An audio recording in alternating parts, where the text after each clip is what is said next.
السلام عليكم ورحمة الله وبركاته. اللهم صل وسلم وبارك على سيدنا محمد وعلى آله وصحبه وسلم. هعمل معاكم النهاردة كشري إن شاء الله هيعجبكم.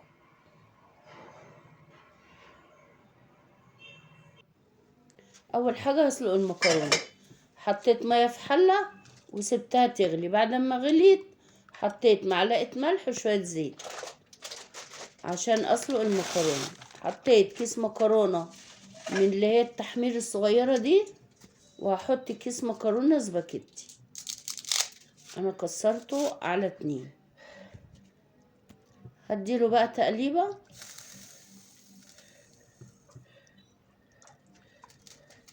واسيب بقى المية تغلي تاني.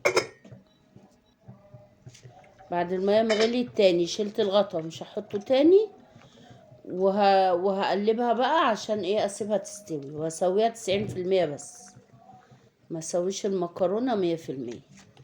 بعد كده هعمل الصلصة.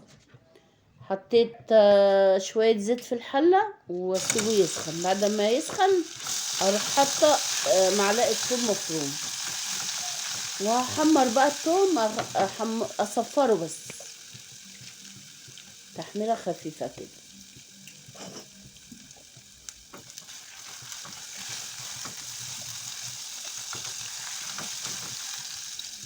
بعد كده احط له بقى التوابل، اشوح معاه التوابل مع التومة. طبعا الريحة بقى بتبقى قلب الشقة لما تشوحي التوابل كده مع التوم، وتحطي بقى شوية خل بقى، وتسيبي بقى الخل ده يغلي. شوفي بقى ريحة الشقة عاملة ازاي، ما شاء الله بتبقى الريحة ايه قلب الشقة. حطيت الخل يغلي، خد غلوة اهو. احط بقى الصلصة. طبعا انا الصلصة دي مفرزاها معاكم. حطيت بطرمان صلصة، هديه تقليبة برضو،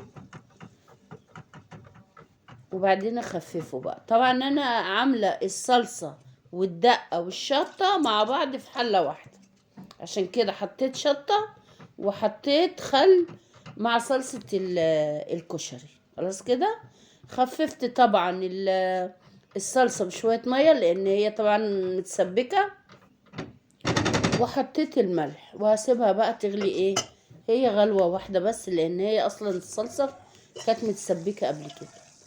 وهي طبعا الصلصة بتاعت الكشري بتبقى خفيفة ما بتبقاش تقيلة. خدت غلوة اهي، هطفي بقى عليها. خلاص كده. وهنا المكرونة كانت استوت وصفيتها وحطيتها في الحلة، وحطيت عليها شوية زيت وقلبتها عشان تبقى ايه يعني ما تبقاش ماسكة في بعض كده، لا تبقى حلو. دي بقى البصلة اللي انا هحمرها واحطها من فوق الوش. بقطعها بقى كده شرايح. ازاي بقى تطلع مقرمشة زي بتاع المحلات بالحركة دي.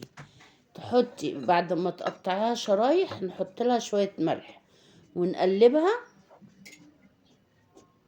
بعد كده غلف بقى البصلة دي بالدقيق. حطيت اهو معلقتين دقيق وقلبيها بقى. انا عايزة البصلة مغلفة بالدقيق زي كده، وروحي حمريها بقى في زيت غزير، يعني اكنك كده بتحمري بطاطس. خلاص كده. هنا بقى هحمر الشعرية برضو. حطيت زيت، ولما الزيت سخن حطيت ايه الشعرية. هحمر بقى الشعرية، ما شيلش بقى ايدي من التقليب عشان تبقى كلها كده لون واحد وما تتلسعش مني.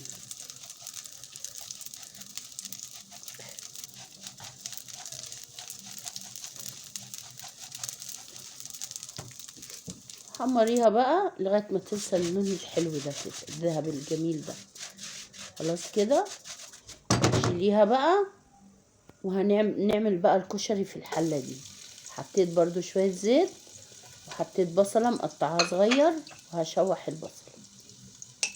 حطيت معاها معلقه توم، معلقه صغيره توم مفروم طبعا. هشوح بقى التوم مع البصل. حطيت برضو معلقه ملح صغيره عشان التسكيره بتاعت البصل، البصله ما تسكرش معايا. هشوح بقى الثوم مع البصله مع الملح. كده لغاية لما الاقي البصلة دبلت.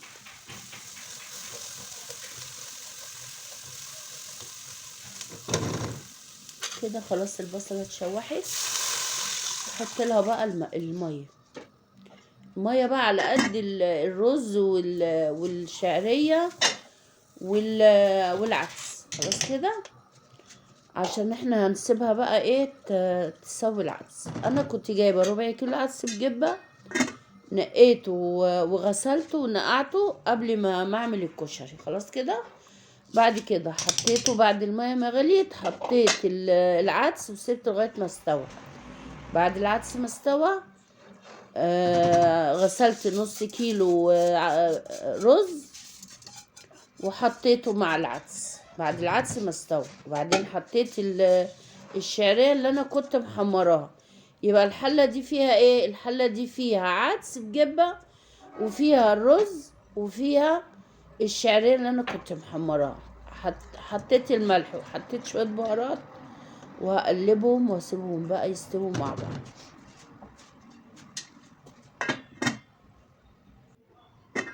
اهو بعد لما اتشربت نقلتها على العين الصغيرة ووطيت عليها وسبتها تستوي. هنا كانت استوت خلاص. وهنا خلاص غرفت المكرونة وبعدين الرز بالعدس بالشعرية وبعدين حطيت الصلصة وبعدين حطيت البصل وبألف هنا وشفا.